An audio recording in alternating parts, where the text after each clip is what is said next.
Antes de começar esse episódio, eu abri um mapa e tentei traçar uma linha reta daqui de onde eu tô até mais ou menos onde está essa pessoa que vai me contar a história de hoje. Aí eu descobri que se eu pudesse chegar lá num único salto, perfeito, preciso, em linha reta, esse salto ia precisar atravessar mais de 3.200 quilômetros de distância. Mas o ponto de chegada dessa linha que eu tracei não foi muito difícil de encontrar no mapa. Eu não precisei nem dar muito zoom na imagem do satélite, porque o cenário do episódio de hoje dá para ver de longe, dá para ver de fora do planeta. O Rio Negro, que é esse lugar onde a gente vai dar um pulinho hoje, é um gigante, um dos maiores afluentes do Amazonas. E quem conhece o Rio Negro diz que a largura desse rio é uma coisa impressionante. Não dá para ver o outro lado. Não dá para ver muito, aliás, qualquer coisa, né? As águas são muito escuras. Uma escuridão que é muito rica, cheia de vida. Esse pretume é por causa do húmus, né? Da matéria orgânica em decomposição que o rio vai puxando da terra, arrastando com ele. Essas águas escuras, além de nutrir toda a vida que habita as margens, escondem várias ilhas de areia bem clara que aparecem na época de baixa do rio. E deslizando pelas águas do Rio Negro, dá para ver a riqueza dessa natureza. Mas escuta, o que desliza sobre o rio? É um barco. Quando a gente pensa na floresta amazônica, é mais fácil pensar nessa natureza isolada, afastada de todo o convívio humano. Mas a gente esquece que a floresta amazônica é habitada. Tem gente vivendo ali, com rotinas, problemas, trabalho, família, dever de casa. O apelido que nós damos aqui nessa região toda do Rio Negro é o Beiradão, né? As comunidades são realmente à beira do Rio Negro. Eu conversei com meu cunhado, Bruno Correia, que é manauara, formado em História, e me contou sobre a sua experiência como professor de ensino fundamental numa comunidade ribeirinha à margem do Rio Negro, no Amazonas. É o primeiro ano que eu estou tendo a oportunidade de dar aula, ou seja, eu estou me tornando professor, né, durante o ano de 2019 e de cara já conhecendo essa experiência incrível que é dar aula na área ribeirinha de Manaus. Vem com a gente pro Beiradão ouvir essa história. Eu sou a Aline Valek e você está ouvindo Bobagens Imperdíveis. Episódio de hoje, Relatos de um Professor Ribeirinho. Eu estou trabalhando atualmente, né, na calha do Rio Negro. As escolas vão seguindo aqui subindo o rio, né, em direção ao município de Novo Airão. E a escola onde eu trabalho atualmente, ela é a última escola no limite já no município de Novo Airão, com Manaus. O município de Novo Airão também pode ser acessado por via terrestre, fica a cerca de 180 quilômetros de Manaus. Também pode ser acessado subindo a calha do Rio Negro.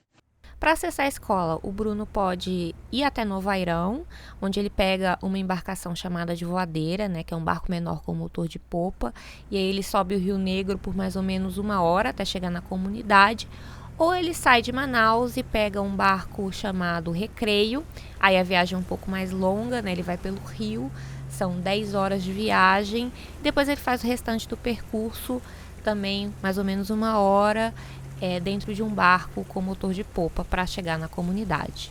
Normalmente o trabalho é de segunda a sexta, mas por conta desse acesso complicado, ele acaba passando mais tempo lá, geralmente 15 dias antes de voltar para passar um final de semana em Manaus. E essa é a jornada que ele faz com frequência para trabalhar. Mas qual foi a jornada que trouxe ele até aqui, nesse momento em que faz parte da rotina passar tanto tempo dentro de um barco? Sou nascido e criado em Manaus, né? Hoje eu estou com 33 anos. Morei em Manaus de 0 a 14 anos de idade. Meus pais são separados, desde muito jovem eu morava em Manaus com meu pai e com 14 anos eu fui morar com a minha mãe em Brasília, né? Foi muito bom, gostei muito, mas senti saudade de casa e retornei no ano seguinte. Voltei, fiz o ensino médio em Manaus, no Colégio Dom Pedro II, que é conhecido como estadual. Depois cursei História na Universidade Federal do Amazonas. Tanto no ensino médio como na universidade, eu sempre participei muito ativamente do movimento estudantil. Então, essa experiência dentro do movimento estudantil pôde enriquecer bastante assim, a minha visão sobre o Brasil, sobre educação, e com certeza já no ensino médio foi o que me atraiu e me levou a fazer História. Meu pai é contabilista, minha mãe é formada em História também. Participaram cedo de uma militância política, de sindicatos, foram do movimento estudantil. Então, com certeza, os dois são os principais responsáveis por me orientar, por me inspirar, né? Meu pai e minha mãe viveram 3 anos juntos, se separaram ainda muito cedo, mas tiveram sempre uma ótima amizade, uma relação muito boa. E a minha mãe casou novamente com um novo esposo, que é mineiro, já tinha filhos, né? E como a gente era muito jovem, digamos que eu cresci a família bem rápido, aprendi a ter irmão desde cedo, que são exatamente os filhos do meu padrasto, né? Que eu tenho como irmãos.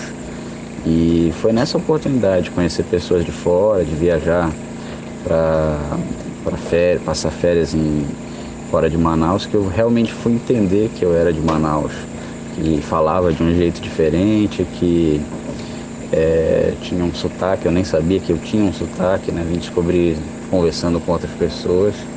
Então eu tenho memórias bem interessantes realmente desse momento que prática que eu me torno manauara, né? Até você sair da sua cidade, você simplesmente não tem uma referência, né? De como é o restante do mundo. Então, e até para valorizar mais a nossa terra, eu acho que é importante essa experiência de você sair dela e conhecer outros lugares. Há uns 2 anos, Bruno prestou concurso público e passou.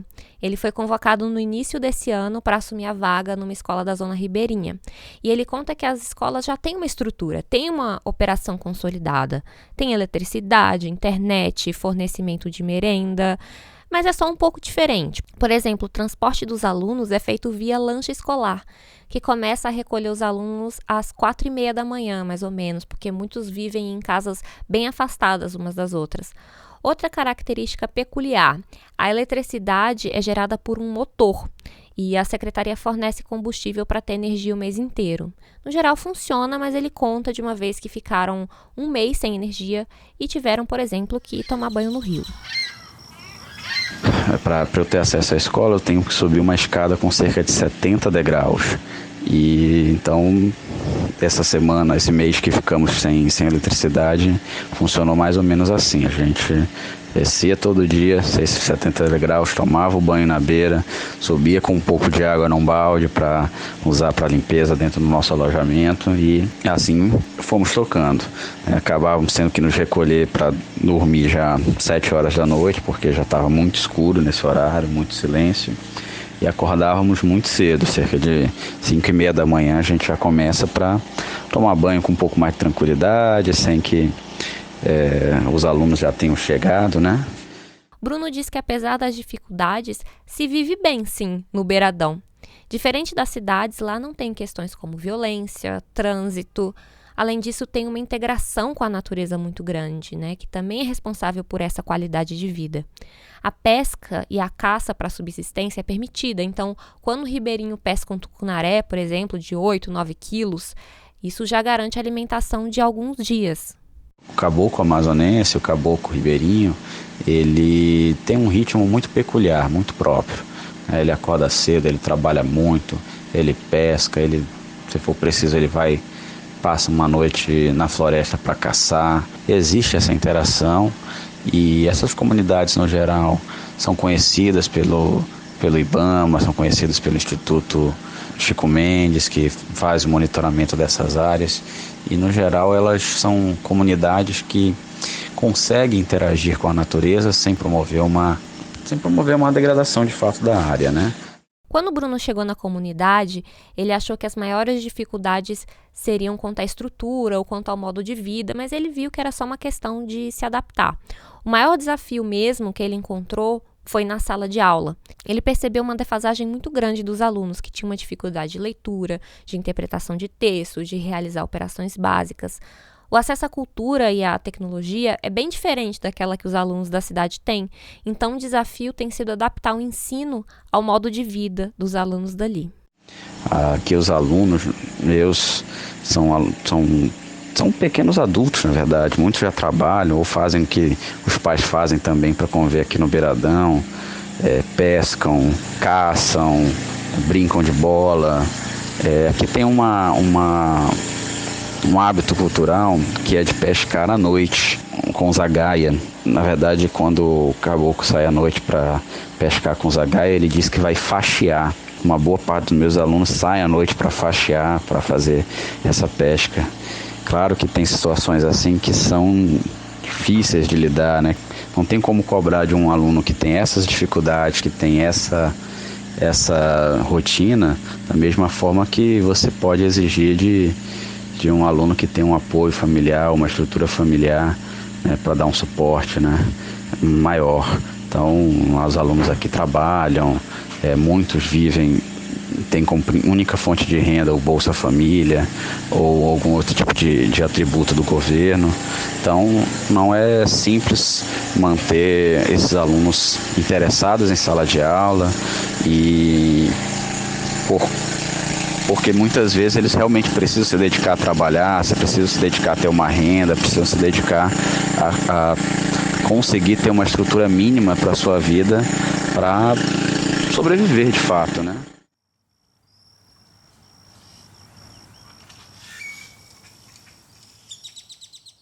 O momento assim que mais me emocionou com relação aos alunos, um detalhe simples, mas que para mim foi muito importante, foi no começo, quando eu fiz um trabalho de aluno em aluno explicando determinada matéria, e uma aluna olhou para mim e disse: "Ah, professor, então é isso?" Eu olhei para ela e disse: "Sim, é isso." E quando eu vi que a explicação, a comunicação foi feita, que ela compreendeu algo que ela ainda não sabia, de fato esse pequeno detalhe me emocionou bastante.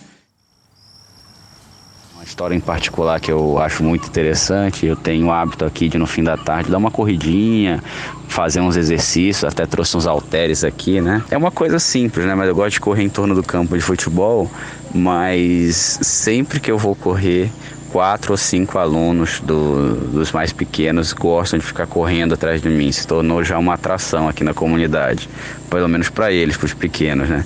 Toda vez que eu vou correr, eles correm atrás de mim, disputam para ver quem vai correr mais rápido do que eu e tudo mais. Enfim, acabam ganhando, porque eles são muito novinhos. Eu aí não estou na minha melhor forma, vou na manha, né? Mas eles se divertem muito. O Bruno é professor de história, mas ele conta que lá é comum, às vezes, uma ou outra matéria ficar em falta. Então, os professores acabam assumindo outras matérias para os alunos não ficarem sem aula. Então, ele também já deu aula de matemática e de artes. E como professor de artes, o Bruno já organizou uma exposição de arte moderna em que os próprios alunos produziram as obras expostas, né, pegando materiais e símbolos locais e dando um novo significado para esses objetos que fazem parte da rotina dos ribeirinhos. Então nós concentramos e fizemos 5 obras, né? A primeira foi uma canoa, que nós, né, conseguimos um apoio para pintar ela, pintamos ela bonitinha, de amarelo. Colocamos alguns livros, né, livros antigos que a gente já tem, e aproveitamos para reabrir. Os alunos escolhiam a página que eles achavam mais interessante. Então nós colocamos ela em suspenso, com alguns livros dentro, e ela foi a obra, digamos que, uma obra principal para receber os pais e os outros alunos que vieram assistir a exposição.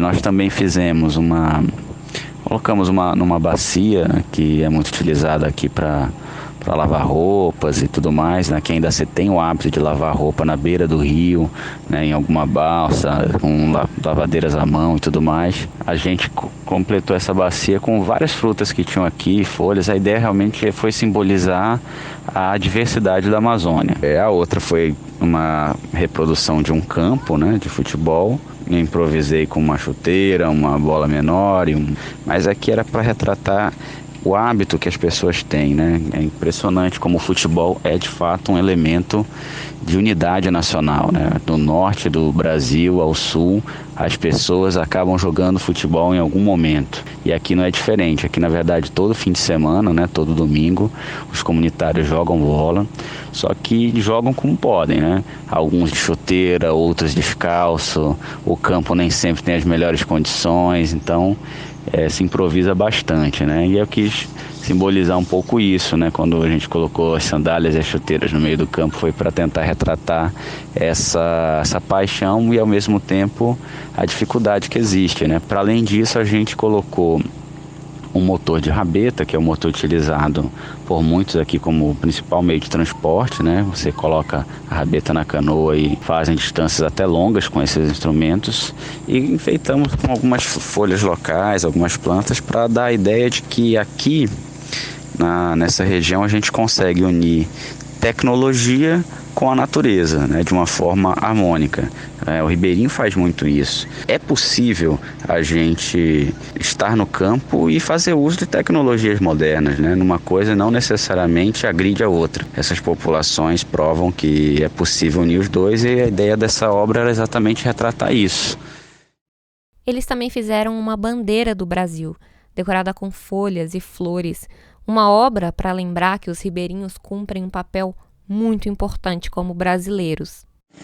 A região amazônica é uma região singular, é uma região preciosa, e esses homens e mulheres com seu modo de vida simples, com a sua rotina baseada no trabalho, na pesca, na caça, elas são pessoas que ainda vivem com uma certa dificuldade, mas que fazem o papel de serem os brasileiros dessa região, a enfrentar o dia a dia, o calor, as dificuldades da mata, da convivência com a floresta, as dificuldades da própria falta de renda, de falta de perspectivas e de trabalhos, né, que não são muito poucos aqui na região.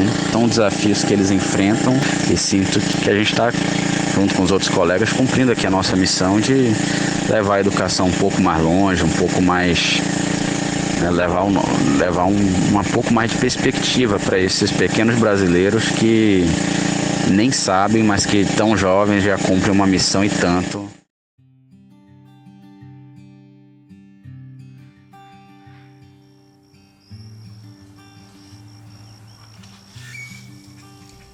E com essa mensagem bonita eu me despeço. Não sem antes te agradecer por ouvir essa história, agradecer ao Bruno pela generosidade em contar esses relatos, que me emocionam também porque minha mãe é professora. Beijo, mãe! Então, eu sei que não é fácil, por isso toda a minha admiração aos professores e professoras que continuam a expandir horizontes, mesmo em tempos onde a educação é vista como inimiga. Sem professor não existe escritor, não existe leitor.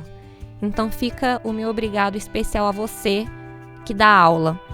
Aproveitar que eu mandei um beijo para minha mãe, para mandar outro beijo para Mariette, a mãe do Bruno, que eu sei que vai ouvir esse programa.